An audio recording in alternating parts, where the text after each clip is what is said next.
A good morning to you, my dear brothers and sisters. I'd like to welcome you to our daily edition, our daily hope for today, the 27th of August. As you know, today we're keeping a memorial, one of the greatest saints in the church, Saint Monica, and I'd like to wish all those who bear the name of Saint Monica a happy feast. There is something that I would like to share. Today I just felt I'm not going to talk about the gospel for today, the readings for today. We'll have time to talk about them. But I felt I should insist just to break it all down into smaller pieces about this woman called Saint Monica. Remember, we are saying God is faithful to his word and he never fails. I think she's one of those women of great faith. I have seen saints in the church, but Saint Monica is just on another level. So let's prepare to listen, and I'd like to ask the mothers to really pay attention. I had to say it in audio because I know many of us don't have much time to read the lives of the saints that we post every day. So let's stay tuned. What can we learn? The 3 lessons from the life of Saint Monica. May God bless you.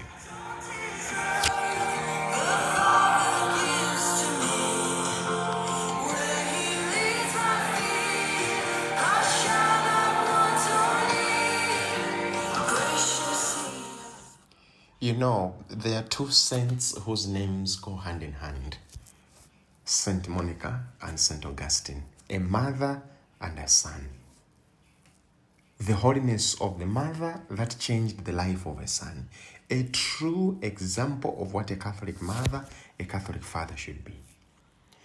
We keep this feast on this day, today, the 27th, and she's actually a patron saint of mothers and wives. So for those of us who are married, who have children, and are wives of others, please, this is your feast. Let's just take time to reflect about her, to reflect about her life.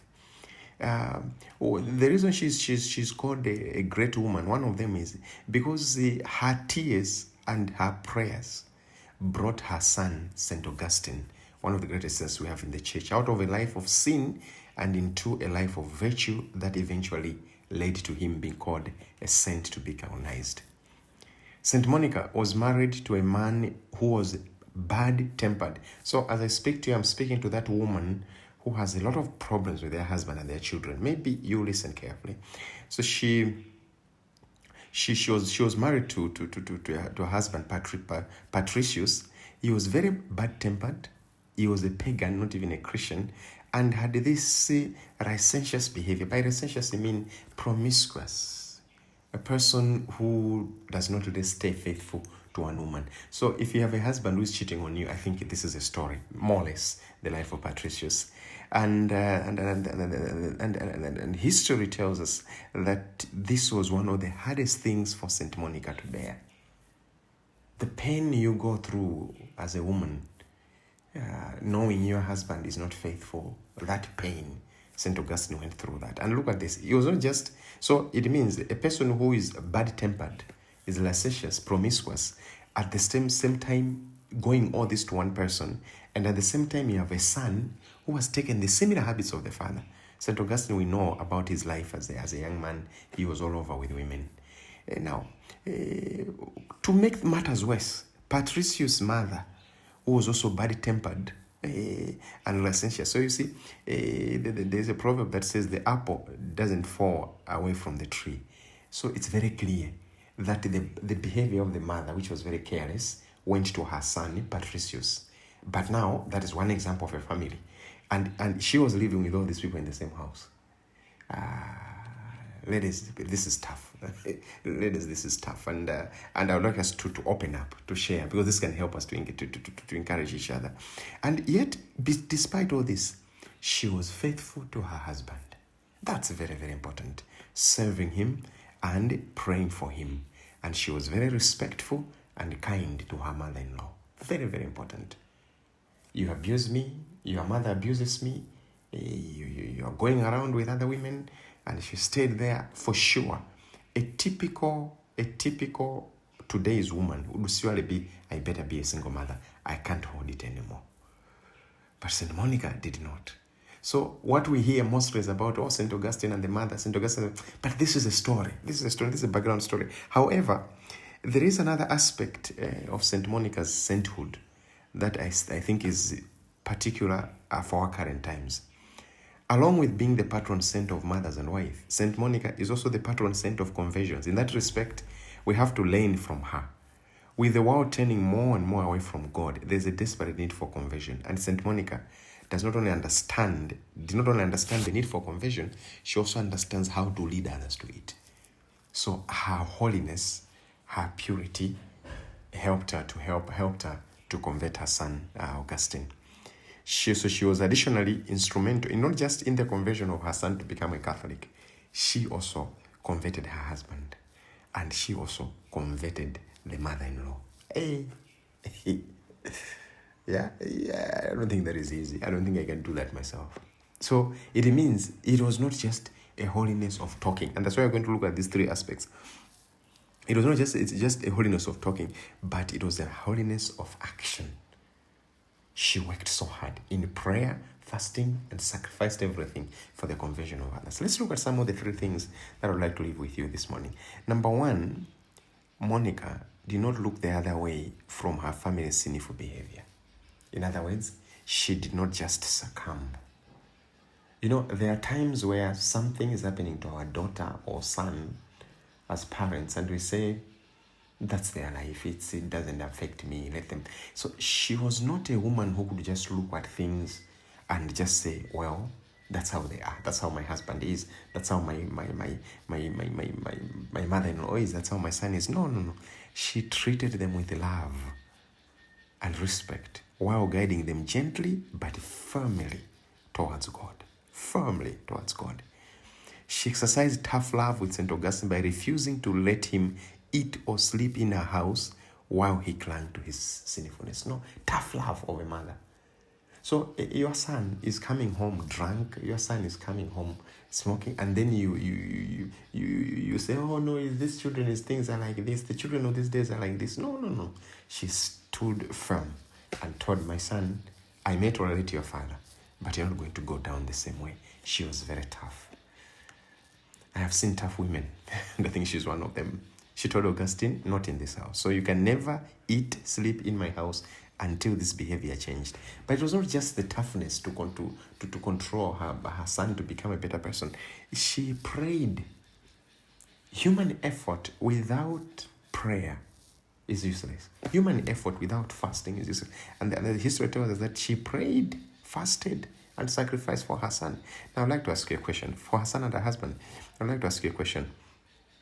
Did you take a fast for the behavior of your husband or your daughter, or as a father? Did you take time just to think about, also as a mother, did you take time just to fast for the daughter who is not behaving well? Saint Monica has a lot to teach us. She gave it in awe, and she said something good must come out of this. And thirdly, persistence, determination, and hopefulness. I don't think there were always good times for Saint Monica. I think there were times she felt like giving up, because she was living in a house where she was all alone living these values. My husband is literally prostrate. My husband's mother, whom I should run to complain, is also in the same behavior. My son is in the same behavior. None of them wants to go to church. She could have given up, but she persisted. What kept her persistent? Prayers, determination, and she was hopeful.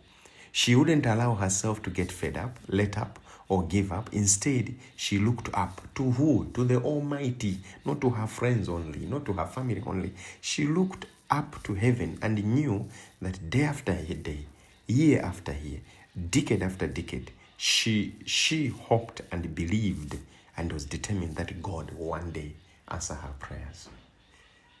If you nail women and asking God to change your husband, He will. He will. The names of the groups of the Chisomo is the Catholic Prayer War Rooms. There is a movie called The Prayer War Room. If you watch that movie, it's an inspiration from that. Because I'm a believer that if we are determined in prayer, God will do wonders. We have done 2 churches. It's not our power or our wisdom, but God who has worked through you has made it possible. And I know if we are to challenge ourselves, let's do another 2 more churches, we will do them. I know, but it's enough. Because God knows that when we persist, He listens to those prayers. So don't allow yourself to get fed up for your husband, no? Yeah, it's the best solution is to leave them. That's what everyone tells us. Just leave them. When things get tough like that, just leave them. Yes, that is true. That's the human understanding of problems. When it gets too hard, quit. Now, don't quit. Actually, I should advise people now, you pray. You pray for him. There is no man God cannot change. There is no woman God cannot change. There is no son God cannot change. But that change, that help, it needs to come from us who love them and in faith to pray for them. You know the story in the Bible where Jesus was in this house and teaching and listening to people, and they brought a sick man through the ceiling onto where Jesus was. What does this tell us? That the prayers and the efforts of other people can do wonders. So St. Augustine once quoted her mother in one of his writings, especially in the Confessions, and this is what he wrote about the mother. He says, this is what the mother, the sayings of her mother, what her mother said was, St. Augustine quoted.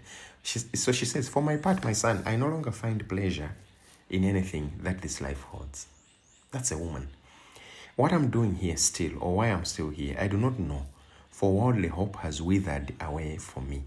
One thing only there was for which I desired to linger in this life. It is to see you, a Catholic Christian, before I die. And my God has granted this to me more lavishly than I could have hoped, letting me see even you spurning earthly happiness to be his servant. What am I still doing here? So God has answered our prayer. I want my son to be a Catholic. And God rewarded her even more by making that son to be a priest. And he says, even God has given more than what I asked for. So you are now a Catholic. You are going to church. Your father was an unbeliever. He's now a Catholic. He's going to church. My mother-in-law, we are going to church. What else can I ask God? I think people who persist, and this is also a lesson for me as for the Chisomo, and a lesson for you. People who persist in their prayer, it may take decades, but trust me, that prayer will never go unanswered. I'm telling you, the problem with most of us, with Chisomo and you, we give up too early. We pray when it's not working, we give up. And God just says, okay, freedom is yours. If you stop praying, it's up to you.